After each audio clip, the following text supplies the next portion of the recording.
नामकरण के प्रस्ताव को जैसे नंद बाबा ने सुना गदगद हो गए। नंद बाबा ने कहा मेरे भी दो बच्चे पड़े हैं, अभी तक नामकरण नहीं हुआ, आप आ गए हो महाराज तो नामकरण करके जाओ। गर्गाचार्य जी ने कहा ठीक है। अब नंद बाबा को गर्गाचार्य जी ने सावधान किया कि महाराज आपके शत्रु बहुत हैं, इसलिए गोपनीय तरीके से अगर व्यवस्था हो जाए तो हम नामकरण निपटा दें। तो नंद बाबा ने कहा हमारे यहाँ बहुत बड़ी गौशाला है, गौशाले में व्यवस्था कर देते हैं। गौशाले की साफ सफाई हो गई, चकाचक व्यवस्था हो गई, और इसके बाद मैया यशोदा माता रोहिणी को बैठाया गया और मुख्य यजमान के रूप में मैया यशोदा है, चूंकि मैया यशोदा बड़ी है, और आचार्य के रूप में गर्गाचार्य जी प्रतिष्ठित हो गए।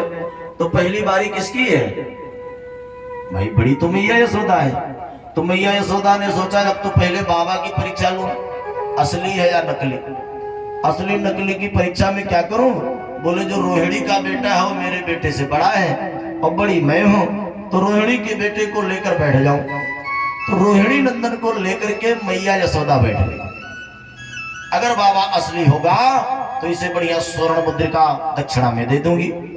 इतना सोचते सोचते महाराज मैया यशोदा ने गणपति गौरी का पूजन किया और पूजन पाठ करके बैठी। कहने लगी बाबा नामकरण आरंभ करो। गर्गाचार्य जी ने नेत्र बंद किया, गदगद हो गए, प्रसन्न हो गए। गर्गाचार्य जी सोचने लगे देख लो ये मैया कितनी चालाक है। यशोदा मैया ने कहा बाबा थोड़ा जल्दी करो ना।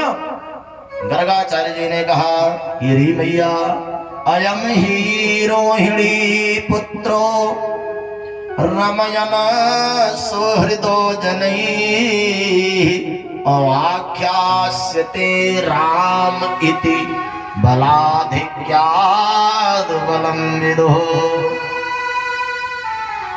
अजम ही रोहिणी पुत्र, अरे मैया तेरी गोद में जो लल्ला पड़ा है ये तेरा नहीं है, तो अरे ये तो रोहिणी नंदन है।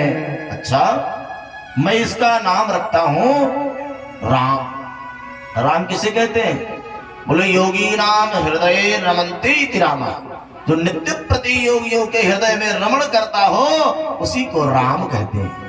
लेकिन ये बल में बड़ा ही बलवान होगा, बल की बड़ी अधिकता होगी, हल मूसल का बड़ा चमत्कारी ज्ञाता होगा, इसलिए इसके आगे चल करके कई नाम हो जाएंगे। मैं तो रखता हूं बलराम, आगे चल करके कोई हलधर कहेगा, कोई दाऊ कहेगा, कोई शंकरषण कहेगा, कई नाम हो गए। मैया गदगद हो गई।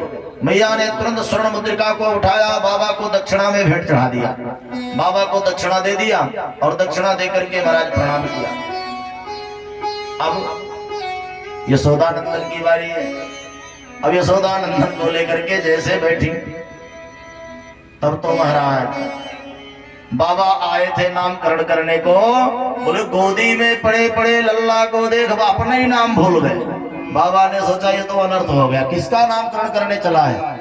उस अनामी का नाम, ऐसे जगत पिता परम पिता परमात्मा का नाम जो वेदों में अजन्मा कहा जाता है, जो अनामी कहा जाता है, ऐसे अनामी का मैं कौन सा नाम रखूंगा? गर्गाचार्य जी महाराज बार बार मैया की ओर देखते हुए कहने लगे री मैया आपकी गोद में जो लल्ला है ना, अरे ये तो जगत नियंता जगदाधार साक्षात। अब भगवान टकटकी लगाए कि गुरुजी को इशारा कर दें, गुरुजी सावधान। फिर गर्गाचार्य जी ने कहा अरे मैया तेरी गोद में जो लल्ला है ये तो जगत नियंता जगदाधार साक्षात। भगवान ने धीरे से इशारा किया गुरुजी सावधान, अगर कहीं भगवान बता के चले गए तो आया हूं मक्खन मिश्री खाने। अब अगर कहीं भगवान बता के चले गए तो जानते हैं भगवान की सेवा कैसे होती है। बोले कहीं अलमारी में पड़ा रहूंगा, दुई चिरौजी सुबह दुई चिरौजी शाम, घंटी हिलाया काम तमाम, श्री राम जय राम। तो महाराज भगवान की सेवा ऐसे ही होती है। अगर कहीं भगवान बता के गए तो सभी ये मक्खन मिश्री कट जाएगा, इसलिए भगवान बताना नहीं ठीक नहीं है, कोई दूसरा नामकरण कर दो। अब गर्गाचार्य जी महाराज देखते देखते गर्गाचार्य जी की त्राटक समाधि लग गई। समाधि दो प्रकार की, एक ध्यान समाधि, एक त्राटक समाधि। ध्यान समाधि वो समाधि जिसमें हाथ पैर गर्म हो, नेत्र बंद हो, श्वास चल रही हो, ये ध्यान समाधि है। सामान्य मुद्रा में आदमी बैठा हो, नेत्र बंद हो, धारणा ठीक हो, प्रेम से माला जप रहा हो। और त्राटक समाधि क्या है? बोले आंख भी खुली हो, मुंह भी खुला हो, हाथ पैर ठंडे हो गए हो और प्राण वायु अवरुद्ध हो गई हो, ऐसी समाधि लग जाए तो आप क्या कहोगे? ऐसी समय समाधि लग जाए तब तो यही मन कहेगा कि लगता है ये व्यक्ति पधार गया। श्री राम जय राम। सो गर्गाचार्य जी की त्राटक समाधि लगी। अब मैया बड़ी देर इंतजार की, बाबा की समाधि न टूटे। मैया ने सोचा थोड़ा रुई का ढेर लिया और रुई का ढेर लेके बाबा की नाक से लगाने लगे कि अगर जरा सा भी श्वास चल रहा होगा तो ये रुई तो उड़ेगी ना। तो उड़ाने का प्रयास किया लेकिन रुई पर कोई असर नहीं पड़ा।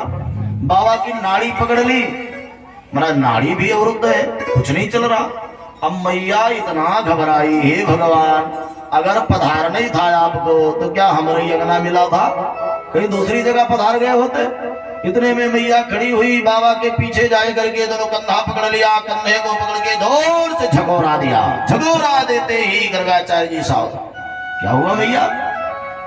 यशोदा मैया ने कहा महाराज हम तो सोचे कि आप पधार गए, लेकिन अगर हो महाराज तो कृपा करके अब जल्दी नामकरण कर दो। ठीक ठीक ठीक ठीक बैठिए। बैठाया, बैठ करके गर्गाचार्य जी महाराज ने बड़े प्रेम से कहा कि मैया वैसे तो इसके बहुतेरे नाम हैं, लेकिन छोटा सा नामकरण कर देता हूं। क्या?